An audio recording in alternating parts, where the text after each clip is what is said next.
Thanks for staying on. Back on the Newsfeed PM. The Cooperative Governance Department is urging South Africans to be aware of the cold front expected to hit many parts of the country over the next few days. The South African Weather Service says heavy rain and possible snowfall are forecast for the Northern and Western Cape from today. Climatologist Simon Gear joins us now for more. Simon, good to have you, and thank you very much for coming on. Are these patterns different from, I suppose, what we've normally experienced in South Africa as far as winter season is concerned? Oh, no, like absolutely normal for winter. This happens to be quite a deep system, so, it's going to be quite strong, and we, might see some snow all over the place. We're in June now. We can start expecting strong cold fronts. Normally, are we able to, I suppose, handle these kind of extreme conditions in the various provinces that I mentioned? I mean, my daughter told me the other day that no one is ever so surprised as Johannesburg is experiencing winter. We're not set up for this weather. So, our houses are all very much summer houses. And that's not just Joburg. That's right the way across the country. Maybe only the KZN and Eastern Cape Interior know how to deal with winter. So, it always seems to come as a surprise. We think of ourselves as a warm country.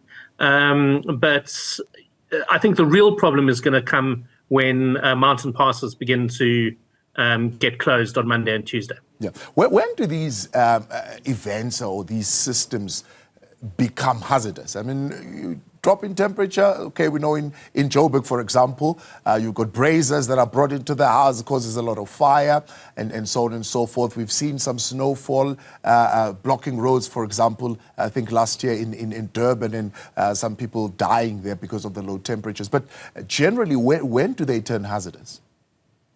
I mean, as with everything, the poorer you are, the more vulnerable you are. So, you're quite right. Bringing things like braziers into the house, if it's not well ventilated, then carbon monoxide becomes a real problem.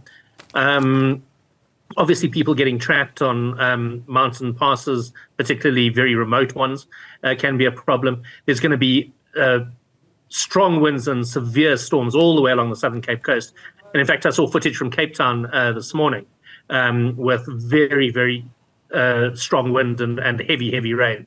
Literally rain coming in sideways. So that sort of thing, if you happen to get trapped up the mountain or, outside in any sort of way, that can be hazardous. Having, studied yourself weather systems for as long as you have, where do we connect the systems that we are seeing now, the severity of them, how deep, for example, it is, to the now accepted fact that, okay, we are living in climate change conditions?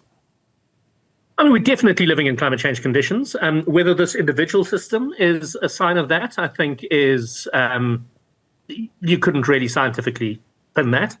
What we do know from a climate change point of view is that there'll be greater variability in our weather. So the storms that we have experienced in the past will generally be stronger.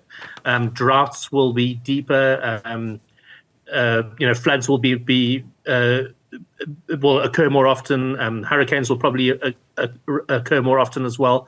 So we're going to move into a future of greater variability. But you can't then look at an individual cold front or an individual thunderstorm or an individual tropical cyclone and say, well, that's climate change. It's more about a long-term shift in the weather. How long do they normally last, these kind of systems? They move through the country in about 3 to 4 days.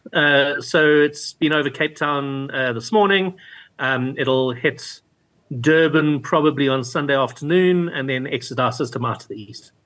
Fantastic. All right. Much appreciated, Simon. Thanks so much for coming on, Simon, there on the latest warning from the South African Weather Service of some severe weather, particularly drop in temperatures likely to happen over this weekend.